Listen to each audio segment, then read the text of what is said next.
சிபிஐக்கு மாற்றப்பட்டக்கூடிய எந்த அஜித்குமாரோடைய லாக்அப் மர்டரை வந்து வாபஸ் வாங்கியிருக்காங்க. இது சார் எப்படி சார் நம்ம புரிஞ்சுக்கிறது, எப்படி பாக்குறது? இல்லை, இவங்க வாபஸ் வாங்கினா கூட நீதிமன்றம் அதை ஏற்றுக்குமான்னு எனக்கு டவுட்டாக தான் இருக்கு. நிக்கிதா மூலமாக தானே இவ்வளவும் நடந்திருக்குது. அப்புறம் இப்போ நிக்கிதாவை நீங்கள் கட்டி விட்டீங்கன்னா அப்புறம் என்ன அர்த்தம்? சிபிஐ விசாரணை மேலேயே என்னத்துக்கு நம்மளுக்கு நம்பிக்கை போகுதுன்னா, இந்த விசாரணை எந்த பாதையில் போகுது? அதிமுக ஆட்சி எடுத்தீங்கன்னா நீங்க நல்லா தெரியும், சட்டம் ஒழுங்கு நல்லா இருக்கும். அது எம்ஜிஆர் ஆட்சி இருந்தாலும், ஜெயலலிதா ஆட்சி இருந்தாலும், எடப்பாடி ஆட்சி இருந்தாலும், அந்த ஆட்சியில செய்தாங்க பாருங்க, உடனே நடவடிக்கை எடுத்தாங்க. ஆனா இந்த ஆட்சியில் எடுக்கப்பட்ட நடவடிக்கை என்ன? இன்னைக்கு வரைக்கும் அண்ணா நகர் சிறுமி 10 வயது சிறுமி பாலியல் வன்கொடுமை, இன்னைக்கு வரைக்கும் எடுக்கப்பட்ட நடவடிக்கை என்ன? எதுலையுமே இந்த திமுக ஆட்சியில டைமுக்கு தீர்ப்பும் கிடைக்கல, டைமுக்கு நடவடிக்கை எடுக்கல. இன்னைக்கு வரைக்கும்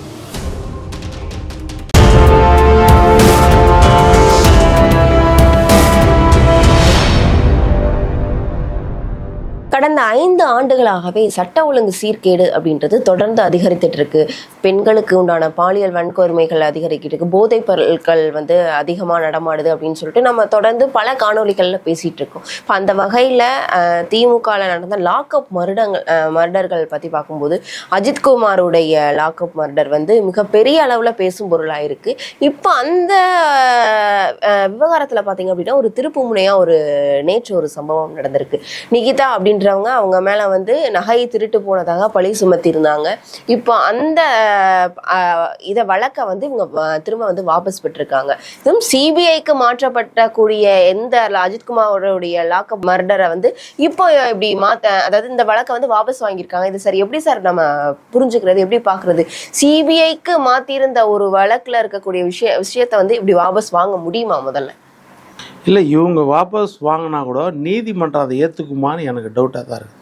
இல்லை சார், நீதிபதியே கேட்டிருக்காங்களே, உங்களை யாராவது வற்புறுத்தி வாபஸ் வாங்க சொல்லியிருக்காங்களா அப்படின்னு சொல்லிட்டு நீதிபதியே கேட்கறதாக நிகிதா அவர்கள் வந்து பேட்டி கொடுத்துருக்குறாங்களே.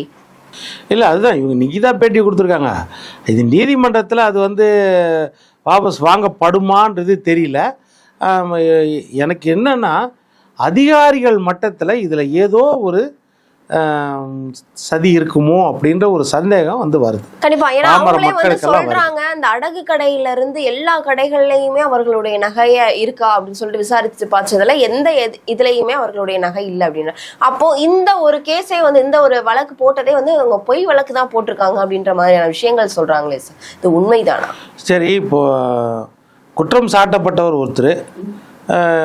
ஒருத்தர் வந்து யார் மேலே குற்றவாளி ஒருத்தர் குற்றம் சாட்டுறாரு, ஒருத்தர் வந்து குற்றம் சாட்டப்பட்டவர். குற்றம் சாட்டப்பட்டவருக்கு மரண அடி கொடுத்து விசாரிச்சிட்டிங்க, நகை எடுத்தியான்றதுக்கு. அவர் இறந்தும் போயிட்டார். சரி, நகை தொலைஞ்சுதான்றதுக்கு இவங்க மேலே அதே மாதிரி நடவடிக்கை எடுத்தீங்களா? இவங்க மேலே அது மாதிரி விசாரணை பண்ணீங்களா? 2 பேரும் ஈக்குவல் குற்றவாளி தானே. இப்போ பார்த்தீங்கன்னா போர் மறைஞ்சிட்டாரு, நகையும் எங்கேயுமே இல்லை அப்படின்னா உண்மையில காணாம போச்சான்றதுக்கு இவங்களுக்கு வந்து இன்ட்ராகேஷன்ல எடுத்தீங்களா, கஸ்டடியில் எடுத்து என்ன காரணத்தினால இவர்களை வந்து விசாரிக்க மறுக்கிறாங்க? இத்தனைக்கும் அவர் மேல பல்வேறு காவல் நிலையங்கள்ல பல்வேறு புகார்கள் இருக்கு. ஏன்னா வெளிப்படையாக அவங்களால பாதிக்கப்பட்டவர்களே வந்து பல இடங்கள்ல வந்து பேட்டி கொடுத்திருக்காங்க. இருந்தாலும் நிகிதாவை விசாரிக்காம இருக்கதற்கு காரணம் என்னவா இருக்கும்? அந்த இதுதான் விஷயம் தான் தெரியல. அதனால்தான் சிபிஐ மேலேயே நம்மளுக்கு சந்தேகம் வருது. சிபிஐ விசாரணை மேலேயே என்னத்துக்கு நம்மளுக்கு நம்பிக்கை போதுன்னா, இந்த மாதிரி விசாரணை அமைப்புகள் மேலே நம்பிக்கை போதுன்னா, இந்த விசாரணை எந்த பாதையில் போகுது மக்களுக்கு, பாமர மக்களுக்கு தெரியுது. ஏற்கனவே அஜித்குமார் மேலே நடந்த விசாரணை சரியான பாதையில் போகாததால் தான். சரியான பாதையில் போகலன்னா அது ஏதோ ஒரு அழுத்தம், மேலிடத்துலேருந்து அழுத்தம் இருந்திருக்கிறது அப்படின்றது தான். இப்போ இந்த அம்மா வந்து அவங்க சொல்கிறது வந்து இவர் மேலே நான் சந்தேகம் கொடுத்துட்டேன், யார் மேலே சந்தேகம் நான் கொடுத்துட்டேன், அவர் செத்துட்டாரு, அதனால நான் வாபஸ் வாங்கிக்கிறேன்னா என்ன அர்த்தம்? அது எப்படி முடியும்? அது இப்போ இதே மாதிரி தான். அவன் எப்போ பாதிக்கப்பட்டவன் அந்த இறந்து போயிட்டான், அந்த குடும்பம் இப்போ பாதிக்கப்பட்டிருக்குது, அது விசாரணை அந்த அளவு பாதிக்கப்பட்டிருக்குதுன்னா இது உண்மையில் நடந்ததான்றதுக்கு அதே மாதிரி விசாரணை இங்கேயும் நடக்கணுமா இல்லையா? அப்போ இது முடிஞ்சு போச்சுன்னு எப்படி வாபஸ் வாங்க முடியும்? வாபஸ் வாங்குறதுக்கு உங்களுக்கு அழுத்தம் கொடுத்தது பெரிய யார் இப்போ அழுத்தம் கொடுத்தாங்கன்றது வேண்டாம். வாபஸ் வாங்குறதுக்கு கேஸ் போடுறதுக்கு எந்த மோட்டிவில் நீங்கள் கேஸ் போட்டீங்க அது கண்டுபிடிக்கணும்ல. அது இன்னைக்கு வரைக்கும் கண்டுபிடிச்சாங்களா? எந்த மோட்டிவில் கேஸ் போடப்பட்டது அதை கண்டுபிடிக்கணும்ல, அதை கண்டுபிடிக்கல இன்னைக்கு வரைக்கும். அப்போது இதில் தான் வந்து விசாரணை அமைப்பு, அது மாநில அமைப்பாக இருந்தாலும் தேசிய அமைப்பாக இருந்தாலும் நம்மளுக்கு சந்தேகம் வருது, பாமர மக்களுக்கு சந்தேகம் வருது இந்த மாதிரி விஷயத்தான். இது எல்லாருக்கும் பரவலாக தெரியுது இந்த மாதிரி ஒரு நடந்திருக்க வாய்ப்பே கிடையாது. இப்போது நீங்கள் ஒரு விசாரணை ஒருத்தரை வந்து அடித்து நீங்கள் விசாரணை பண்ணுறீங்கன்னா, ஒரு கொலை குற்றம் செய்தவன் அவனை எந்த அளவுக்கு அடித்தாலும் உயிர் போகிற அளவுக்கு அவன் வந்து சீக்கிரத்தில் சொல்கிறது கஷ்டம் அப்படின்னு சொல்லலாம். ஏன்னா நாளைக்கு இவனுக்கு வந்து கொலை தண்டனை கிடச்சிடும், தூக்கு தண்டனை கிடச்சிடும் இருக்கலாம். அந்த இது அது கூட எப்படின்னா ரொம்ப ட்ரெயின்டு பர்சன், மைண்டை ட்ரெயின் பண்ணவங்க தான் சொல்லாமல் இருப்பாங்க. மற்றபடி எந்த அக்யூஸ்டாக இருந்தாலும் சொல்லிவிடுவான். ஏன்னா இவனை எப்படி விசாரிக்கணுன்ற மெத்தட்லாம் ட்ரெயின்டு பீப்புள் போலீஸில் இருக்குது. அதனால் இவங்ககிட்ட எப்படி விசாரணை வர வைக்க முடியும்? இப்போ தீவிரவாதி பயங்கரவாதினா அவங்ககிட்ட வர வைக்க முடியாது, அவன் ட்ரெயின்டு, வெளியே சொல்லக்கூடாதுன்றதுக்குல. அதனால் சாதாரண ஒரு கொலை குற்றவாளிகிட்டலாம் வர வச்சுருவாங்க, கூலிப்படைகிட்டேருந்தே வர வச்சுருவாங்க விஷயத்தை. அப்படி இருக்கும்போது ஒரு நகையை திருடினவன் சொல்லாமல் சாகுற வரைக்கும் சொல்லாமல் எப்படிங்க இருப்பான்? மிஞ்சி போனால் நகையை திருடினேன்னா அவனுக்கு நீங்கள் அடின்னு அடிக்கும் போது சொல்லிவிட்டு அவனுக்கு எவ்வளோ வருஷம் தண்டனை கிடைக்கும் போது? 6 மாதம் கிடைக்குமா, 3 மாதம் கிடைக்குமா, 1 வருஷம் கிடைக்குமா அதிகபட்சம்? அவன் சொல்லிட மாட்டானா? உயிர் போகிற அளவுக்கு அவன் ஏன் பாதுகாக்க போகிறான்? அந்த மாதிரி இது அடிப்படை உரிமை இல்லை. அப்போ அடிக்கிற அளவுக்கு, இந்த அளவுக்கு உயிர் போகிற அளவுக்கு அடிக்கிற அளவுக்கு யார் அழுத்தம் கொடுத்தது? அவங்கள அழுத்தம் கொடுக்க வச்சது யார்? அப்போ மேலிடத்துல ஏதோ ஒரு இடத்துல இருக்குது, அவர்கள் வந்து அதிகாரிகள் மட்டத்திலே இது எக்ஸ்போஸ் ஆகக்கூடாதுன்னு பார்க்குறாங்களோ. அது ஒரு சாதாரண ஒரு மனிதர் மேலே காமிக்க வேண்டிய அவசியம் என்ன அப்படின்னு தான் இருக்குது. ஏன்னா நிகிதான்றவங்க வந்து அந்த பல கேஸில் வந்து இதாக இருக்காங்க. இருந்தாலும் அவர் அந்த சாதாரண அந்த காவலாளியை தண்டிக்க வேண்டிய அவசியம் என்ன? ஏன்னா அவர்களிடம் தான் வந்து நான் கார் கீயை கொடுத்து ட்ராப் பண்ண சொன்னேன்னு பார்த்தா அவருக்கு கார் ஓட்ட தெரியாதுன்றதையும் அந்த அம்மா தான் வந்து வெளிப்படையாக வந்து சொல்கிறாங்க. அவங்க ஓட்டலை, அவங்களுடைய நண்பர் வந்து ஓட்டுறாங்க அப்படின்றதையும் சொல்றாங்க. இது ஒரு லூப் மாதிரி போய்கிட்டே தான் சார் இருக்கே தவிர இதற்கு உண்டான தக்க முடிவு, தக்க தண்டனை யாரு பண்ணாங்க அப்படின்னு கிடைக்கல. ஆனா ஒரு அப்பாவியோட உயிர் போனதுதான் இப்ப இந்த இடத்துல மிச்சமா இருக்கு. ஆமா, அதுதான் இப்போ நான் என்ன சொன்னா, இது ஒரு பக்கம். நீங்க மத்திய சிபிஐ சந்தேகப்படுறோம், தமிழ்நாடு காவல்துறை, இப்போ தமிழ்நாடு காவல்துறையில் தான் அந்த விசேஷ படை, அந்த டிஎஸ்பி சண்முகம் அவர் உத்தரவின் பேரில் பண்ணாங்கன்னு சொல்லிட்டு சொல்கிறாங்க அந்த காவல். இப்போ அவங்கள கைது பண்ணியிருக்கீங்களே, அவங்க இன்ட்ராகேஷனில் அவங்க சொல்லியிருப்பாங்கல்ல, அப்போ இவர் சண்முகத்துக்கு ஆர்டர் கொடுத்தது யார்?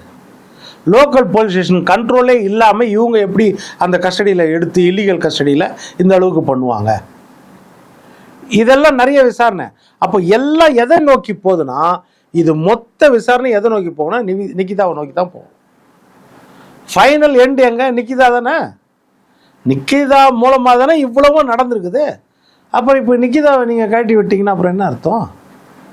அந்த புகாரியே கழட்டி விட்டீங்கன்னா என்ன அர்த்தம்? சார், இது மிகப்பெரிய அளவுல பேசும் பொருளா இருக்கிறதுனால நம்ம இவ்வளவு தூரம் நம்ம விவாதிக்கும். இதே மாதிரி எக்கச்சக்கமா இப்போ இந்த 5 ஆண்டுகள்ல பாத்தீங்கன்னா 30-40க்கும் மேற்பட்ட லாக்அப் மரணங்கள் நடந்திருக்கிறதா சொல்றாங்க. பல வன்முறைகள், அதாவது குழந்தைகளுக்கு பல வன்முறைகள் நடந்ததுக்காக சொல்றாங்க. ஆனா எதுக்குமே உரிய நடவடிக்கை எடுத்த மாதிரி தெரியல, அது குறைந்த மாதிரி தெரியல இந்த 5 ஆண்டுகளாக. இதற்கெல்லாம் முற்றுப்புள்ளி 2026 கிடைக்கும் நீங்க நினைக்கிறீங்க? நிச்சயமா. ஏன்னா அதிமுக ஆட்சி எடுத்தீங்கன்னா நீங்கள் நல்லா தெரிஞ்சுக்கோங்க, சட்டம் ஒழுங்கு நல்லாயிருக்கும். அது எம்ஜிஆர் ஆட்சி இருந்தாலும், ஜெயலலிதா அம்மா ஆட்சி இருந்தாலும், எடப்பாடியார் ஆட்சி இருந்தாலும், இவங்களால ஒரே ஒரு தான் பொள்ளாச்சி சம்பவம் தான் சொல்லணும். பொள்ளாச்சி சம்பவத்தில் 3ஆவது நாளே சிபிஐ என்கொயரி கொடுத்தார் எடப்பாடியார். சிபிஐ என்கொயரி முடித்து இன்றைக்கி அந்த 7 பேர் 9 பேருக்கு தண்டனையும் கிடச்சிருச்சு, இன்றைக்கி முடிஞ்சிச்சு. அதில் ஒரு அமைச்சர் வந்து அவரோட பிள்ளைங்க இன்வால்வ்டுன்னு வெளியே லீக் ஆகி, இந்த மாதிரி செய்தி லீக் ஆச்சு. அதில் 1% கூட உண்மை இல்லைன்றது அந்த அமைச்சர் தான் புகார் கொடுக்க வந்தவங்களை போய் எஸ்பி கிட்ட புகார் கொடுங்கன்னு சொல்லி அனுப்பி எஸ்பி கிட்ட கொடுக்க வச்சார். தயங்கினவங்கள கூட கொடுக்க வச்சார். தயங்கி புகார் சொல்லாமல் இருந்த பெண்களை கூட புகார் சொல்ல வச்சாங்க. இதெல்லாம் மேற அந்த அமைச்சர், அதிமுக இருந்த அமைச்சர் உதயநிதி மேலே அவதூறு வழக்கு போட்டார். 1 கோடி ரூபாய்க்கு என் பேரை தவறாக பயன்படுத்துகிறாங்கன்னு போட்டாரா இல்லையா? போட்டு அந்த அவதூறு வழக்கு இன்னைக்கு வரைக்கும் பெண்டிங்கில் இருக்குது. வெளியே பேசக்கூடாது இவர் பேரை. அந்த மாதிரி அவதூறு பரப்புனாங்க. அப்படி இருந்தே சிபிஐ கிட்ட எடப்பாடியார் கொடுத்து இன்றைக்கி தீர்ப்பு வந்துச்சு. அடுத்தது பார்த்திங்கன்னா ஸ்டெர்லைட்டு சொல்லுவாங்க. ஸ்டெர்லைட்டில் உடனே அருணா ஜெகதீஷன் தலைமையில் விசாரணை கமிஷன் வச்சு இன்றைக்கி அந்த விசாரணை கமிஷன் ரிப்போர்ட்டில் இருக்குது. கோடிக்கணக்கான நம்ம வரி பணம் செலவு பண்ண ரிப்போர்ட்டில் 17 அதிகாரிகள், காவல்துறை அதிகாரிகள், அப்புறம் நம்ம இவர் கலெக்டர் முதற்கொண்டு எல்லார் மேலேயும் அதில் போட்டிருக்குது, பேர் போட்டுக்குது. இந்த மாதிரி இவர்களெல்லாம் வந்து யார் உத்தரவும் இல்லாமல் தன்னிச்சையாக செயல்பட்டுருக்காங்க. உண்மை வெளியே வந்துச்சுல்ல அந்த அறிக்கையில். சைலேஷ்குமார் யாதவ் முதற்கொண்டு அத்தனை பேரும் வந்துச்சுல்ல. யார் யார் என்கவுண்டர் பண்ணாங்க, போலீஸ் யார் யார் கஸ்டடியில் எடுத்தாங்க, யார் யார் உத்தரவு போட்டாங்க. எஸ்பிக்கு தெரியாமல் டிஎஸ்பி உத்தரவு போட்டிருக்காரு, அவருக்கு தெரியாமல் ஏசி உத்தரவு போட்டிருக்காரு. இதெல்லாம் அந்த ரிப்போர்ட்டில் வந்துச்சுல்ல. இவங்க மேலாம் கிரிமினல் நடவடிக்கை எடுக்கணும்னு பரிந்துரை பண்ணியிருக்காங்க. இன்னைக்கு வரைக்கும் கிரிமினல் நடவடிக்கை இல்லை. இந்த 2 உதாரணம் தான் எடப்பாடி அந்த ஆட்சியில் செய்தாங்க பாருங்கள், உடனே நடவடிக்கை எடுத்தாங்க. ஆனால் இந்த ஆட்சியில் எடுக்கப்பட்ட நடவடிக்கை என்ன? இன்றைக்கி வரைக்கும் அண்ணா நகர் சிறுமி 10 வயது சிறுமி பாலியல் வன்கொடுமை, இன்றைக்கி வரைக்கும் எடுக்கப்பட்ட நடவடிக்கை என்ன? அதே மாதிரி கோயம்பேட்டில் பேராசிரியர் அன்பழகன் 100வது பிறந்தநாள் விழாவில் ஒரு காவல்துறை பெண் அதிகாரி 22 வயசோ என்னமோ அவர்களை பாலியல் சீண்டல் பண்ண 2 திமுககாரங்க, இன்றைக்கி வரைக்கும் எடுக்கப்பட்ட நடவடிக்கை என்ன? அண்ணா பல்கலைக்கழக விஷயத்தில் அந்த மாணவி பாலியல் வன்கொடுமை செய்யப்பட்ட பிறகு யார் அந்த சார்ன்றது இன்னைக்கு வரைக்கும் கண்டுபிடிக்கப்படவில்லை. ஆனால் அதற்கெல்லாம் தக்க தண்டனை நாங்கள் வாங்கி கொடுத்துட்டோம் 2-3 மாதங்கள்ல அப்படின்னு சொல்லிட்டு அவங்க பெருமையாக வந்து திமுகவினர் பேசுகிறாங்களே. அதுக்கு முன்னாடி நடந்தது தானே அண்ணா நகர் சிறுமி. இப்போ அதை சொல்லுங்கள். அண்ணா நகர் சிறுமி வழக்கு என்னாச்சு? இப்போ இது 500 நாளில் தண்டனை வாங்கி கொடுத்தீங்க, அது 5000 நாள் ஆகுமா? அது ஏன்னா இது எல்லார் பார்வையிலும் பட்டது. இது அதிமுக அனுதாபி அந்த ஞானசேகரன் அவங்க வீட்டுக்கிட்ட கோடிக்கை இருந்துச்சு, காரில் கூட்டு பிரச்சாரத்துக்கு போனார், எல்லாம் போனார். திமுகன்றத திமுகவுடைய அனுதாபி, திமுகவுடைய ஆதரவாளர் அப்படின்னு சட்டமன்றத்திலே சொன்னார்ல. அதனால கடகடன்னு அதை முடிச்சிடலாம் அந்த கேஸை. இந்த அண்ணா நகர் சிறுமி விஷயத்தில் அந்த மாதிரி கிடையாது. ஆம்ஸ்ட்ராங் வழக்கு என்னாச்சு? இன்னைக்கு வரைக்கும் அதில் எந்த தீர்ப்பு? ஸ்ரீமதி வழக்கு என்னாச்சு? கன்னியாகுமரி அந்த பள்ளியை அடித்து நொறுக்கி இது பண்ணாங்கல்ல ஸ்ரீமதி, அது கொலையா தற்கொலையா இன்னைக்கு வரைக்கும் தெரில. வேங்கை வயல் விஷயம் என்னாச்சு?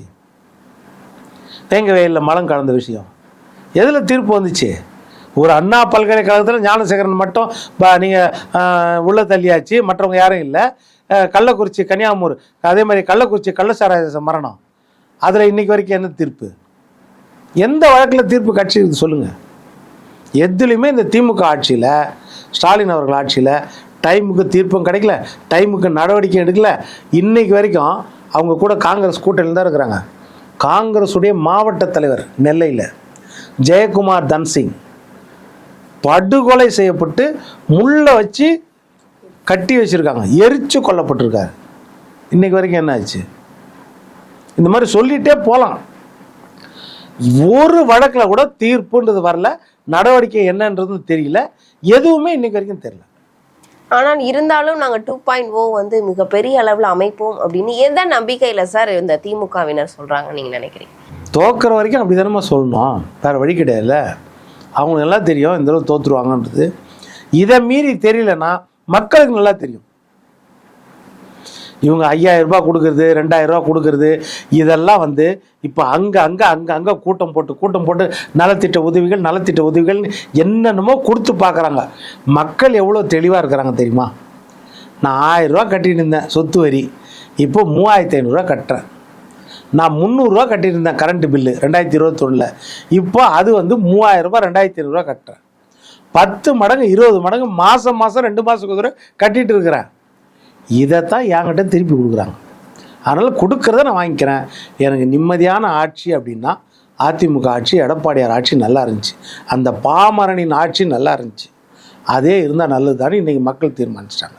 கண்டிப்பாக நீங்கள் சொல்கிற மாதிரியான விஷயங்கள் வந்து 2026 சட்டமன்ற தேர்தலுக்கு பின்பு நடக்குமா அப்படின்றத நம்ம பொறுத்திருந்து தான் பார்க்கணும். அரசியல் ரீதியாக இருக்கக்கூடிய பல்வேறு விவரங்களை எங்களோட பகிர்ந்தமைக்கு நன்றி.